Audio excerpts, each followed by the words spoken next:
on va d'abord montrer la formule rang de U plus V inférieur ou égal à rang de U plus rang de V. Donc, le rang d'une application linéaire, c'est la dimension de l'image. Donc, commençons par regarder image de U plus V. Par définition, image de U plus V, c'est l'ensemble des Y appartenant à F pour lesquels il existe un X appartenant à E, vérifiant Y égale U plus V de X, c'est-à-dire U de X plus V de X.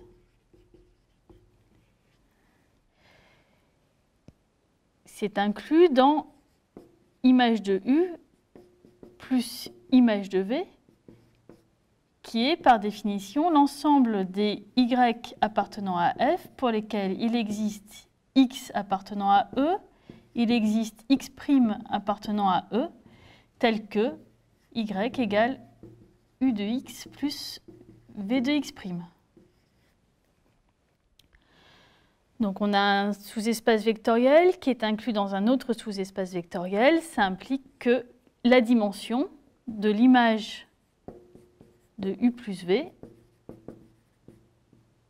est inférieure ou égale à la dimension de l'image de U plus l'image de V. Dimension de l'image de U plus V, c'est exactement rang de U plus V. Et ici, on a la dimension d'une somme d'espaces vectoriels. Alors ça, on sait calculer, on a une formule. Dimension de image de U plus image de V, c'est dimension de image de U plus dimension de image de V moins la dimension de l'intersection des deux espaces. Donc, intersection de image de U et image de V. Alors évidemment, cette dimension, c'est un entier naturel, c'est positif ou nul. Donc, c'est plus petit que la somme, la formule qu'on a obtenue ici est plus petite que la dimension de l'image de U plus la dimension de l'image de V. C'est-à-dire exactement rang de U plus rang de V.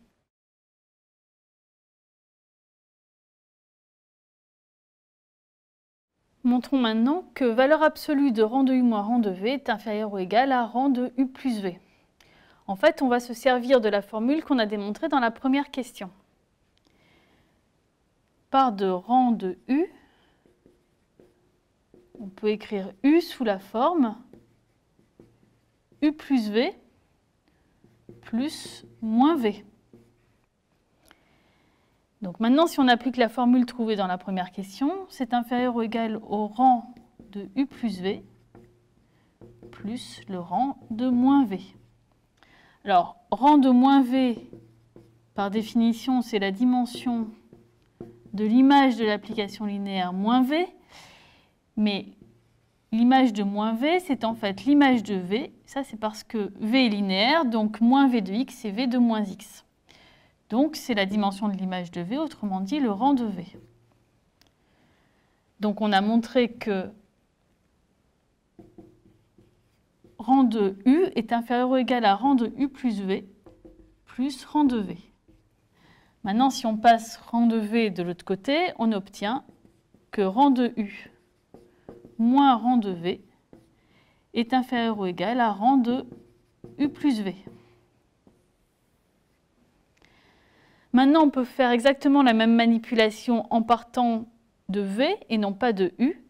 Et on va trouver de la même façon, en échangeant les rôles de U et V, que rang de V moins rang de U est inférieur ou égal à rang de U plus V.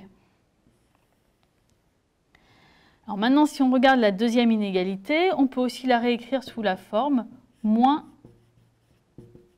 rang de U moins rang de V inférieur ou égal à rang de U plus V. Et donc, on a majoré rang de U moins rang de V et son opposé par la même quantité. Donc, si on peut majorer rang de U moins rang de V et son opposé par la même quantité, ça veut dire qu'on a en réalité la majoration de la valeur absolue. Autrement dit, valeur absolue de rang de U moins rang de V est inférieur ou égal à rang de U plus V.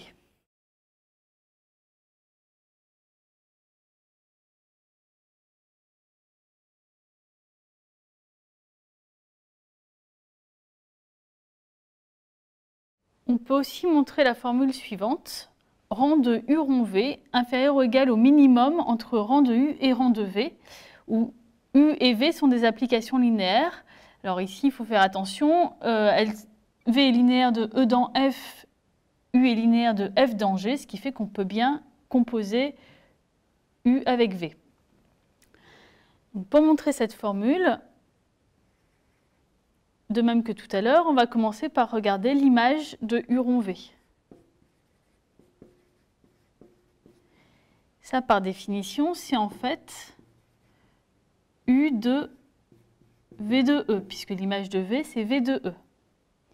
Mais V de E, puisque V est linéaire de E dans F, c'est inclus dans F. Donc U de V de E est inclus dans U de F, qui est, par définition, l'image de U. Donc, im de U rond V est inclus dans im de U.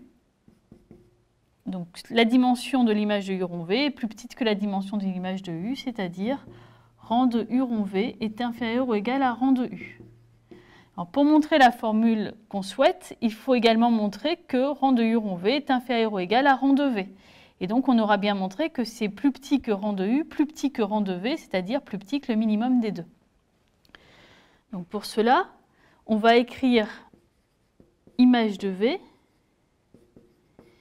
comme l'espace vectoriel engendré par des vecteurs, donc E1, etc., EK. Alors, comme image de V est un sous-espace vectoriel de F qui est de dimension finie, c'est bien de dimension finie, donc on peut l'écrire comme l'espace vectoriel engendré par un nombre fini de vecteurs. Alors, on va mettre K égale dimension de l'image de V, c'est-à-dire rang de V. Autrement dit, E1, etc., EK est une base de l'image de V. Et maintenant, on va regarder l'image de U rond V. Donc, c'est U de l'espace vectoriel engendré par E1, etc., EK. Autrement dit, c'est l'espace vectoriel engendré par U de 1, etc., U de K.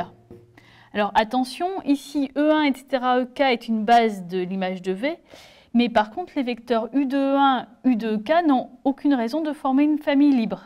On a juste dit que, puisqu'ici on a une famille génératrice de l'image de V, ici on obtient une famille génératrice de U de l'image de V. Donc, le rang de U rond V est inférieur ou égal au nombre de vecteurs qu'on a ici, c'est-à-dire K, qui par définition est égal à rang de V. On avait déjà montré rang de U rond V plus petit que rang de U, on vient de montrer rang de U rond V plus petit que rang de V, donc finalement, rang de U rond V est bien plus petit que le minimum de rang de U et rang de V.